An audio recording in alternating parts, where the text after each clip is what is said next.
po sa inyong lahat. Welcome na naman sa another episode ng ating vlog na kung saan ang topic po natin for today ay tungkol sa katanungan ng isa sa mga subscriber natin na Mang Mags, hanggang kailan po ba mangingitlog yung isang RTL? Base po dun sa kanyang katanungan ay gusto niya sigurong malaman kung hanggang kailan natin pwedeng mapakinabangan yung ating RTL mula nang ito ay ating binili at inilagay sa ating farm.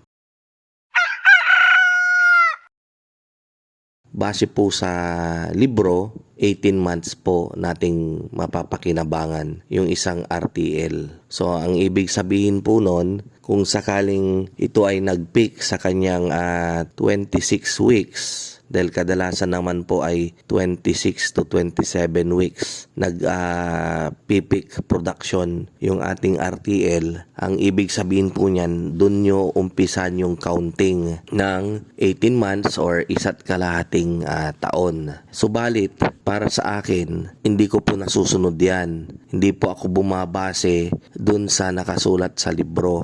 Bumabase po kasi ako kapag sa kita. Bakit natin ikakal yung ating mga manok kapag tayo ay kumikita pa? Dati nagkaroon kami ng RTL na umabot ng 3 years and 2 months mula nung siya ay napisa. So ibig sabihin sinama ko po yung kanilang 6 months na mula nung kanilang pagkapisa hanggang sa sila ay mangitlog ng peak.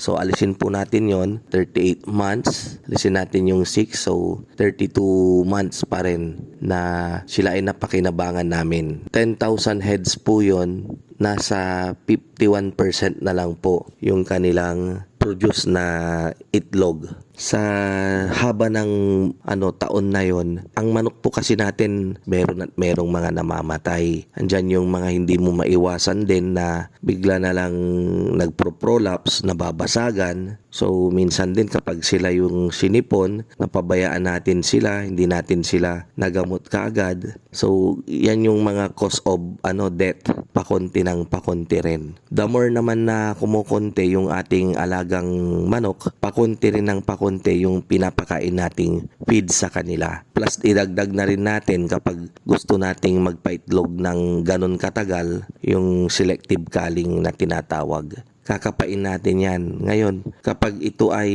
masikip na, ibig sabihin hindi na po nangingitlog yung manok. So, kailangan na nating ikal yan dahil nagsasayang lang tayo ng ipinapakain sa kanya. Pangalawa, kapag walang mabiling RTL, halimbawa nakabili kayo sa akin, tapos gusto nyo ng ikal, kaya lang wala pang available na mabili sa akin man or maging sa ibang supplier. So, syempre, mapapaisip kayo na wag mo nang ikal kasi kumikita pa naman.